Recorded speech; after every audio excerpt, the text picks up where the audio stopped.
Hello, young Star Trek fans. This is Daddy Star Trek, back with another book for you. Today's is entitled Star Trek, The Truth Machine. Now, let's check this out, shall we?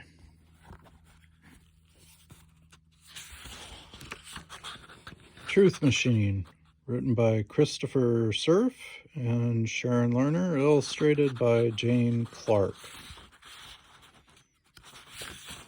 It's a nice old book. Let's see, 1977.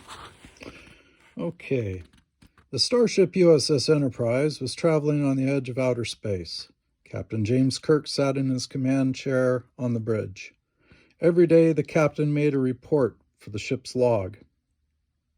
He spoke into the microphone on his chair, and the ship's computer stored the information. Stardate 3198.4, said Captain Kirk. Our mission is to explore this unknown part of the galaxy for Starfleet Command. We are putting the new planets we discover on our star map. Suddenly, Captain Kirk stopped speaking. He heard a strange clicking sound. Dit-dit-dit, dot-dot-dot, dit-dit-dit. The ship's radio was picking up an SOS, a distress signal. Someone was in trouble.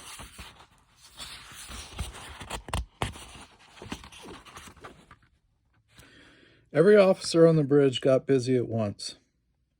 Lieutenant Uhura, the ship's communications officer, quickly began to turn the knobs on her radio. Her job was to find out where the SOS was coming from. Captain, said Uhura, the SOS is coming from the fifth planet of the star Fomalhaut. Mr. Spock, chief science officer, was standing at his library computer station. That is impossible, Captain, said Spock. The computer tells me there is no life at all on the surface of the planet Fomalhaut 5, and we both know the old Morse code distress signal is hardly ever used anymore.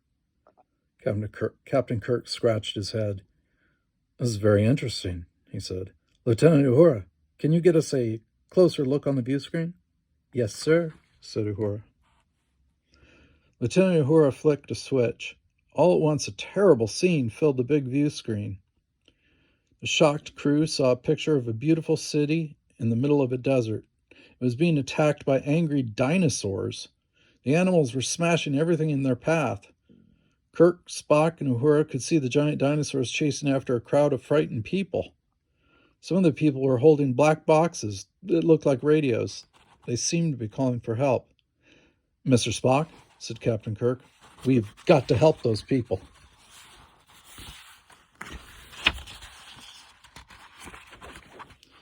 Mr. Spock looked straight into Captain Kirk's eyes. Although Spock's mother was born on Earth, Spock had been born on his father's planet Vulcan, and like a true Vulcan, Spock never showed any feelings. I know we should do something, Captain, said Spock, but it seems impossible that those dinosaurs could live on a desert planet such as Fomalhaut 5. As for the people... That's enough, Spock, said Kirk. You see what's going on down there. We must choose a landing party and beam down to Fomalhaut 5 at once. Captain Kirk picked Mr. Spock and Dr. McCoy, the ship's chief medical officer, to be in the landing party with him. The three men checked their phasers and their communicators. Their phasers would protect them, even from giant dinosaurs. The crew hurried to the transporter room. When they stood on the transporter discs, the molecules in their bodies would be taken apart, sent through space, and put back together on the planet's surface. Kirk turned to his chief engineer, Lieutenant Scott. Scotty, he said, you'll be in charge while we're gone. Stand by to beam us up. We'll use our communicators to call you if we run into any trouble. From the looks of those dinosaurs, we may have to call you right away. Aye, aye, sir, said Scotty. Then Captain Kirk shouted, Energize! And the landing party disappeared in a flash of light.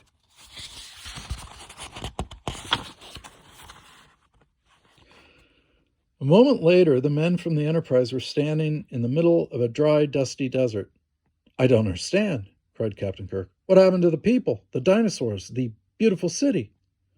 I will not say I told you so, Captain, said Spock, but it would seem that we have been tricked. Just then they heard a bone-chilling voice. "Please let me explain." A giant creature was pointing a strange gun straight at Kirk. "I am Colonel Cragg of the armies of Fomalhaut," said the creature. "You are my prisoners. I must ask you to give your phasers and communicators to me." The men from the Enterprise looked at each other. Losing their weapons was bad, but losing their communicators was even worse. Without them, they would not be able to call Scotty and get back to the starship.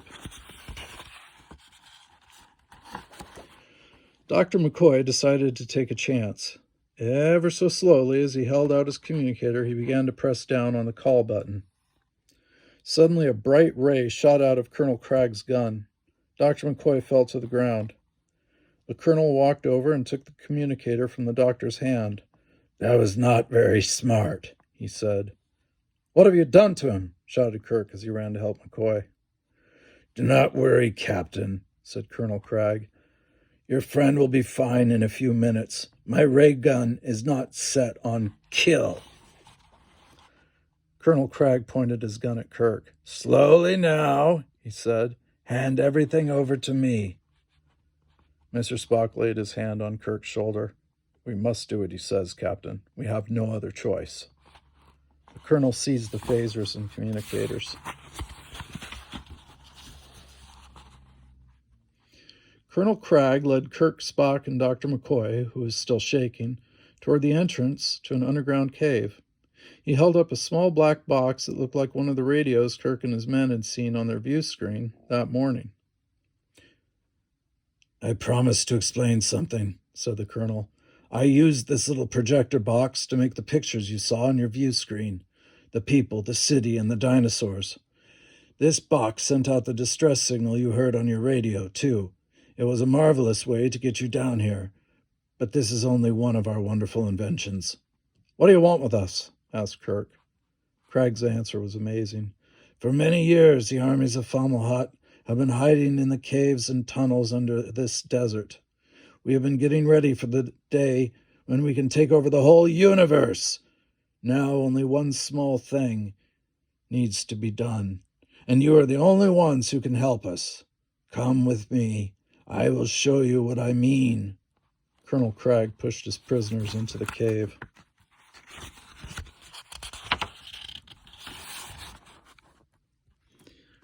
The colonel led the Enterprise crew into a gigantic underground cavern. The men could scarcely believe their eyes. Everywhere, as far as they could see, there were soldiers at work. They were building warships and making weapons. Colonel Cragg waved his arms. "This is the most powerful space fleet ever built, anywhere," he said. "All we need now is the secret of warp drive, the secret that makes your ships travel faster than the speed of light. When we have that secret, no one can stop us. And we will get it, because you are going to tell us how to build engines powered by warp drive." Captain Kirk laughed out loud. "We'll never tell you that, Colonel Cragg," he said. "You are wrong, Captain Kirk," snapped the colonel. "Wait until you see the most wonderful invention of them all."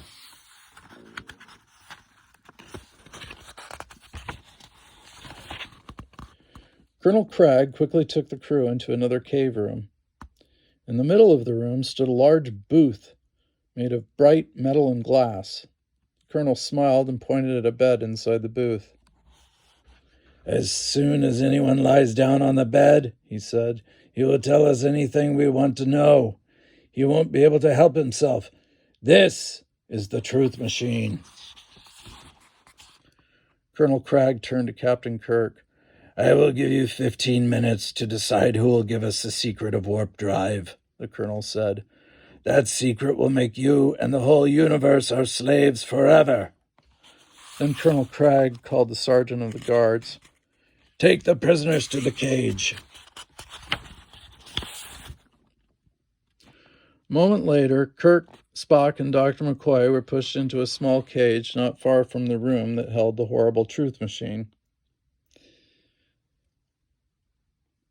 "Hurry up and choose which one will go into the machine," snapped the sergeant of the guards. "We will be back in exactly 15 of your minutes." Then the sergeant slammed the cage door, locked it, and marched away with the other guards.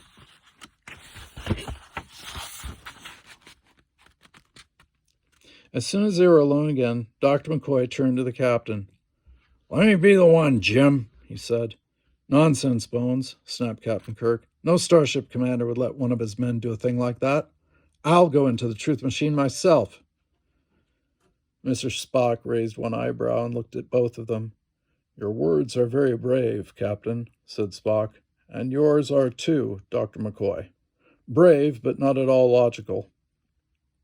Since I am half Vulcan, I do not show any feelings. I have much better control over my mind than you. If the machine can be tricked, I am the only one who can do it. Captain, you must choose me."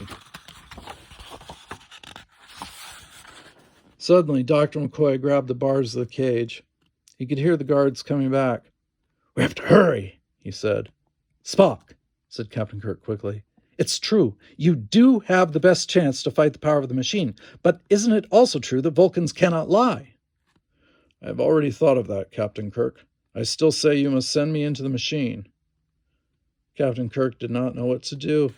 If he sent Spock into the machine, Spock might give away the secret of warp drive. That would mean the end of peace for the United Federation of Planets. It might even mean the end of the whole universe. From down the hall came the sound of footsteps. "Captain," said Dr. McCoy, "the guards are coming. You must make up your mind."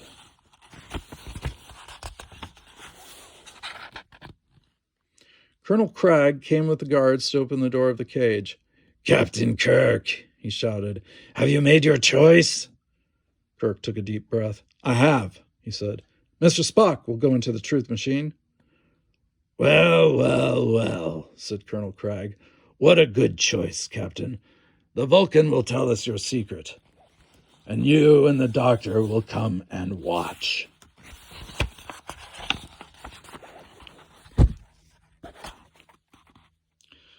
Spock, Kirk, and McCoy were taken back to the truth machine room. The guards led Spock into the booth. They forced him to lie on the bed. Then they tied his hands and strapped down his legs. When they finished, Colonel Cragg walked up to Spock. "The time has almost come for you to tell us the secret of warp drive," he said. "But first I will ask you an easy question to show you the power of our machine. Mr. Spock, what are the names of the planets where your father and mother were born?" "I do not have to answer you," Mr. Spock said. "I have no time for games," said the colonel. He turned to a woman standing by at the truth machine. "Major," he said, "please turn on the machine." The woman flicked the switch. The glass top of the machine began to glow bright red. Mr. Spock let out a short cry of pain. Kirk and Dr. McCoy tried to help him, but they were held back by the guards. Suddenly, a wide, silly grin spread across Spock's face.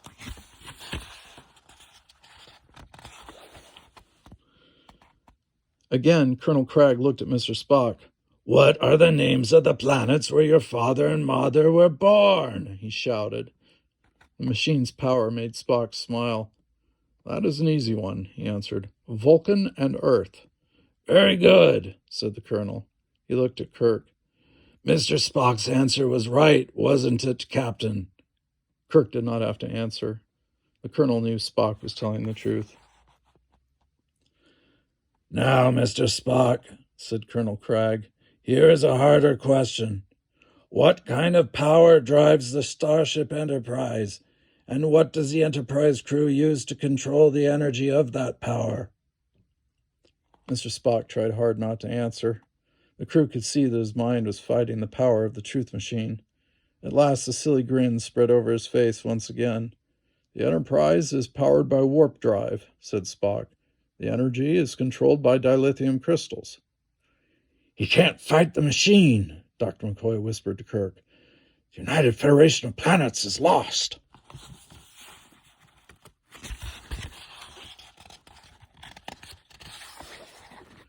Colonel Cragg could hardly hide his joy. "And now, Mr. Spock, comes the question we've all been waiting for," cried Cragg. Can you tell us how to build an engine powered by warp drive? Gladly, answered Mr. Spock with a smile. If you will bring me some paper and a pencil, I will draw a set of plans for you. The colonel untied Spock's hands. Then Spock sat up and went quickly to work. In less than an hour, he had finished his drawing and handed it to Colonel Cragg. Cragg looked at the plans. Beautiful, just beautiful, he cried. We will have no trouble making an engine like this.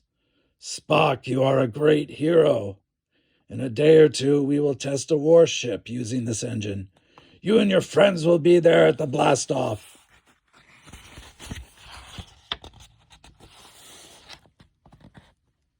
It took only 2 days for the Fomalhaut men to build an engine like the one in Spock's drawings. Then they placed it in one of their warships. A launching pad was set up above the ground. It was time for the warp drive to be tested. Kirk, Spock, and Dr. McCoy sat next to Colonel Cragg. His guards kept their weapons pointed at the Enterprise crew. They waited for the end of the countdown. 12, 11, 10, said the officer in charge of the countdown. This is the happiest moment of my life, cried Colonel Cragg. 5, called the radio operator. 4, 3, 2, 1.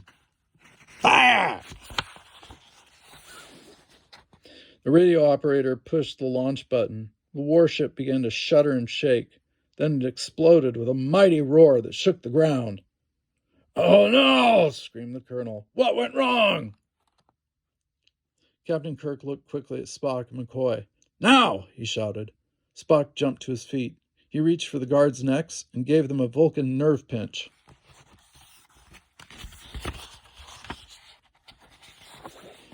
Instantly, they fell to the ground.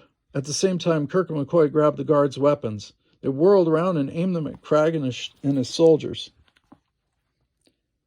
Well, Colonel Cragg, said Kirk, it looks like your dream of taking over the universe has gone up in smoke. Now, tell your radio operator to call the Enterprise so we can get off this awful planet. Do as he says, Cragg told the radio operator.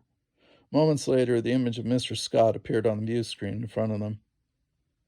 We are ready to beam up, Scotty, said the captain. We'll be bringing a prisoner with us. Make sure the brig is ready for him.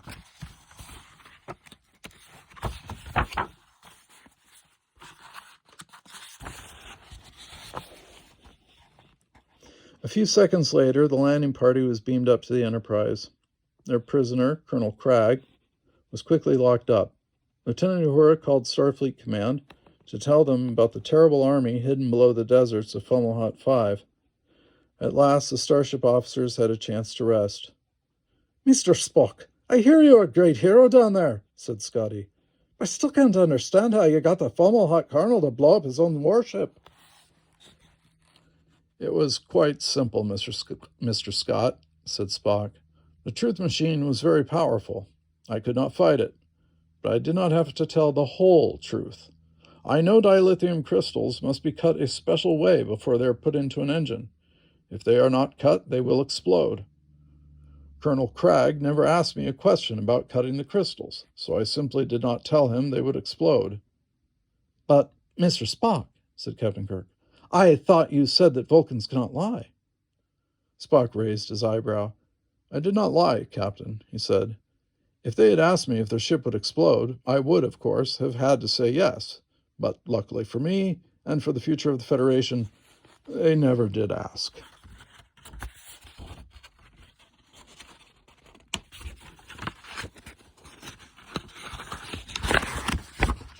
Is that it? Yep. All right, that's it. Hey, look, a stargazing tip from Mr. Spock. There really is a star called Fomalhaut, and it's easy to find it in the autumn sky. There we go. Go outside between 7 and 8 p.m. any clear evening in early November and look due south. If there are no buildings or trees in the way, you're sure to spot Fomalhaut, shining bright and alone, quite low above the horizon. If you wish to make certain you're seeing Fomalhaut, Look high in the southern sky for a square of bright stars. This will be the Great Square of Pegasus, and the 2 stars on its right side point straight at Fomalhaut. All right, well, I hope you enjoyed that book. It's kind of a long one, wasn't it? But anyway, there will be more later. This is Daddy Star Trek signing off.